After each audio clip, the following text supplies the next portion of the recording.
Yo, what's up mga peeps at Patspot na babalik. Ayun nga, ito katatapos lang natin gawin ng painting commission portrait ng ating masigasig na art collector Cap Benji D. Yeah!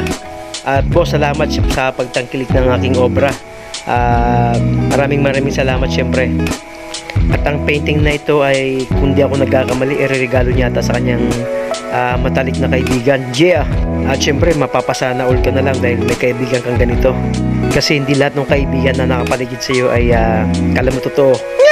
Ay, come on, alright. Oo nga pala, ang medium na ginamit ko dito ay acrylic on canvas. Ang sukat nito, kung di ako nagkakamali, is 30 by 40 inches. Ayan.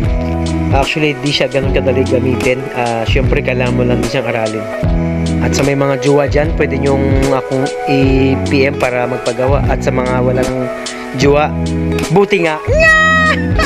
Come on, right. Shing!